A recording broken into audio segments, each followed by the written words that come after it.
Telugu top హీరోల్లో richest person ఎవరంటే మురళీమోహన్ అంటారు. అది ఎంతవరకు నిజం? నాకు తెలిసినంత వరకు భారతదేశంలో సినిమా ఇండస్ట్రీలో రిచెస్ట్ పర్సన్ ఎవరు అంటే శోభన్ బాబు గారు. ఎందుకనంటే ఈ బిజినెస్ సంబంధించిదే ఇట్లా పోయిన తర్వాత డబ్బులని పోయిన తర్వాత తెలియ చెప్పే ఆయనకి, సార్ మీరు చెప్పినట్టు అయిందండి, డబ్బులని పోయినాయండి ఈ బిజినెస్లో అన్న. నేను ఒక సిద్ధాంతం నమ్ముతున్నాను, నీకు చెప్తాను, నచ్చితే నువ్వు కూడా అది ఫాలో అవ్వాలి. ఏంటండి అన్న, ఈ ప్రపంచంలో 3 వంతులు సముద్రం ఉంది, ఒక్కొంతే నేల ఉంది. ఈ ఒక్కంతో నేలలో కూడా కొంత పర్వతాలు, మంచు పర్వతాలు ఉన్నాయి, అక్కడ నివసించలేరు. కొన్ని ఎడారులు ఉన్నాయి, వాటర్ ఉండదు, అక్కడ నివసించలేరు. ఇక నివసించడానికి ప్రదేశం ఉన్నది చాలా తక్కువ, 20% ఉంటుంది, అంతకంటే ఎక్కువ ఉండదు. ఈ 20%కి సంవత్సరం జనాభా విపరీతంగా పెరిగిపోతున్నారు ప్రపంచం మొత్తం మీద, మన దేశమే కాదు, అన్ని చోట్ల. రాబోయే రోజుల్లో జనం విపరీతంగా పెరిగిపోయి సైట్స్ తగ్గిపోతాయి. సో ల్యాండ్కి విపరీతం గిరాకీ వస్తుంది రాబోయే రోజుల్లో అని ఒక ఆలోచనతో నేను సంపాదించిన ప్రతి పైసా రియల్ ఎస్టేట్ మీద పెడుతున్నాను, మొత్తం ప్రాపర్టీస్ కొంటాను అన్నాడు. అప్పుడు నాకు అనిపించింది, అబ్బా వెరీ సింపుల్ చెప్పింది, అందరికీ తెలుసు సముద్రం ఎక్కువ ఉంటుంది, ఇది ఉండదు, ఇది అనేది. కానీ దాన్ని ఒక ఆలోచనలో పెట్టుకొని ఇలా బిజినెస్ చేస్తే బాగుంటుందని ఆయన ప్రతి రూపాయి ల్యాండ్స్ మీద పెట్టాడు. అంటే ఆ రోజుల్లో ఎకరం 5,000 రూపాయలు పెట్టి కొంట ఎకరం 50 కోట్లు అయింది. ఆ విధంగా చూసుకుంటే భారతదేశంలో అమితాబ్ బచ్చన్ కాదు, ఇంకోళ్ళు కాదు, హయ్యెస్ట్ రిచెస్ట్ పర్సన్ ఎవరంటే భారతదేశంలో సినిమా ఇండస్ట్రీకి సంబంధించి శోభన్ బాబు గారు.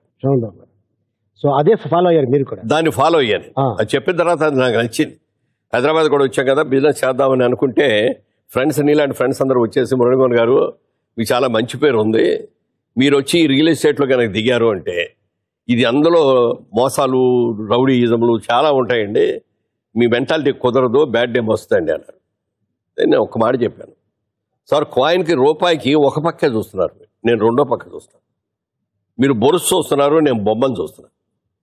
ప్రతి వ్యక్తి కూడా నాకు అనేది ఒక ఇల్లు కావాలి, నా సొంత ఇల్లు.